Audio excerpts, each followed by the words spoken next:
That's when I was working with Kobe, I would have to remind him our word was extension, because Kobe shot so many balls, not just shooting them, but thinking about shooting them, that he was always on to the next one. And I'm like, no, bro, stay there with that one. Because when you did that, stay there till you see that shit go in. And then we off.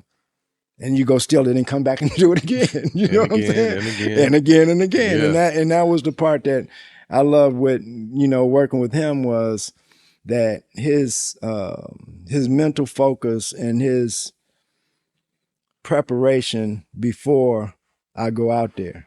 I want to make sure that I have all the bases covered possible before I strap them on. And then when I strap them on, I'm going to have that connected with that. It's going to be ugly.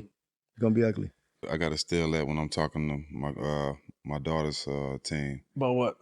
Just to make all them shots one shot. Yes. Yeah. And that's the hardest part. We're gonna touch on this a little later, but you told me something that I thought was crazy, super fascinating. What's the difference? You play with M and you coach with Phil and work with Kobe. What's the difference between those two, in your opinion? Right hand. Why? Because with Kobe would be going to the line to shoot 2. MJ was going to shoot and 1. Mm-hmm. So a lot of them knocks that Kobe had to shoot with 2 hands, when that knock would happen, MJ put that bad boy over here. You know what I'm saying? Oh, that's the difference, huh? Okay. Over there. Okay. I didn't hear that. We was over here politicking. That to me is the only difference is that gripper. Yeah. And that gripper. Because I'm telling you, I done seen this brother make, like he going to do a crossover, and you, come on, man. Yeah, that's a mitt right there, bro. Come on. Only man, I'm telling you, him and Dr. J, them hands, come on, bro. Yeah. You know what I'm saying? It's certain, and that's the way you say, like, the creator knows who should have what. Exactly. Can't question him. You know what I'm saying? Mm-hmm. This is what you're gonna need to do what you got in your mind that you're gonna do. And there it is. Go for it. And then you have Kobe, MJ, that injured Westbrook. You feel me? Got it. When you look at people like Ja Morant, who have that, when you be like, that's a different engine. Yeah. You know what I'm saying? Yeah. I can work, like I'm telling you, I was with MJ 4.5 seasons or whatever. Never lost a suicide. Never. Never lost a suicide. Never. It's crazy. Never. Close? No. Look at Jay. Like, that's hard to believe, huh? Because some days you niggas walking down, I don't feel like running. And we would ask Phil how many we got after practice, and he would ask us how many we want. Because he knew we was trying to get him. Mm-hmm. So it would be. So you try to wear him down? It would be like this. All right, me and BJ, we gonna go out hard on him. Oh, y'all would team up on him. Please. Soon as the whistle blow, he damn near coming back at us. That's different. You feel me? Yeah, on the real. And this ain't no job. And I'm running. I feel like I could run all day. Yeah. You feel me? And I quick hands, some speed. Yeah. But man, it wasn't even fair. On the real. And I done seen, check this out. Kobe rehabbing. And we in Anaheim getting ready to play a preseason game, right? So going through our workout before the other team comes out. And then the other team get ready to come out. He's like, watch this, Hodge. I'm like, what? He's like, watch this. He get on the sideline and start running like he Usain Bolt up and down the sideline. Where the other team coming out to shoot, they can't even look. They looking at him. Because he running, like he eating the lines. You know what I'm saying? And that's the temperament that these young cats can talk about.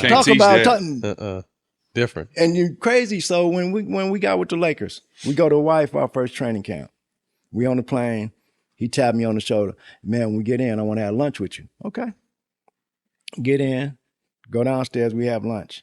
It was all about, man, how did MJ make people better? What was he like? And then I had never seen him practice. Saw him practice, it was like watching Michael. Whoa. The first, and everything. Gas me. And mannerisms. Everything. I'm like, and then understanding how much he watched him growing up, but to be able to see that shit. To see it, put it in practice, and then go do it. He would call me and say, Hodge, we need some work in the morning. Okay, we get there 6:30. And he working on 4 spots that he gonna get 30 from that night. Mm-hmm. And he ain't taking no shots. Where are they at? Box, elbow, wing. Yeah. You feel me? And I'm talking about precision. And I'm pissed because it's 35, 40 minutes of nothing but D for me. Yeah. you know what I'm saying?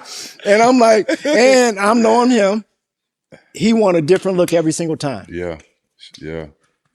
And I'm gonna give him that. Yeah. Just from a competitive end. And that, you know, like I said, like you talk about how much of a blessing it was to play with MJ. I got an MJ almost every day in practice. Mm-hmm. You know, and I loved it because for me it was like, when I know he gonna post, I'm gonna just front. Y'all better help me. You feel me? Mm-hmm. And then when he shoot, I'm gone. And now he got to try to cross match to get back, and I'm shooting this thing. Yeah. You know, to play with him and then to watch Kobe and to see Kobe say, all right, man, I'm going to do these 2 footworks from here, and I'm going to get 14.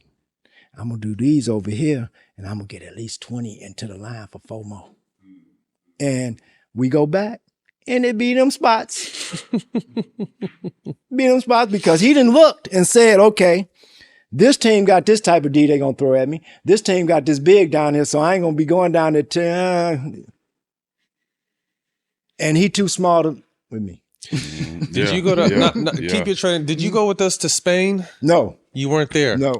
So we was on the flight to Spain. I told this story before, but I just want to add on to what you're thinking when you talk about the way he looks at defense. So this is when everybody was asleep. He was on the big, huge plane with the families there and everything. And he has his headphones on, and I think he's over there rapping. So I'm gonna go talk shit to him. I get up and there's like 30 different courts and he's drawing where the defense is going to be. He's like, I don't look at the guy guarding me. I don't look at the help. I look at the third guy. Yes. This is where you guys are going to be open at. So he has some shit where LO is going to be open, me, Steve Blake, Fish, Ron. I'm like, this nigga's a sicko. Because it's going to take 3 to stop him. A sicko. But then you talk about his kill spots on top of that. And I know how the defensive plays, like when he's like, MB, this is where you're going to be open. This I'm not even worried about this guy. I'm looking at this and I'm just like, oh, this dude is not. And I probably was a guy he wasn't worried about. And Tex Winter. I was too before I got on this team. What you mean? It's crazy. And that's what, when I got with the Lakers, Tex would tell me, man, I would have to tell Kobe to get out of my room because we watching film. And Kobe was like, the first time he watched film with Tex, he thought he was just going to watch film with him. He's like, nah, man, we watched the whole game, jump ball all the way to the end. Yeah. And he said how much that helped him make the game slow down. For Kobe. You know what I'm saying? And then, you know, too, man, when you got green light. Lime green. Shit different. Man, come on, man. Donnie Nelson gave me that. You know, and that's the part, like when we were Doug Collins. Doug Collins was like this. And people was like, man, MJ shoot a lot. No, MJ just had to make one shot. Anybody, you make one shot, Doug coming back to the same play. That's old school basketball. He coming back to the same play twice. So you got 2 times to score again. So MJ would get on them runs, but you could get on them runs too. Yeah. Just you got to make at least 2 to 3 in a row and just keep it moving. Yeah. Man, but now the way the game is played for me, I'm so glad I played when I played, man, because to me it was more cohesive. It was more,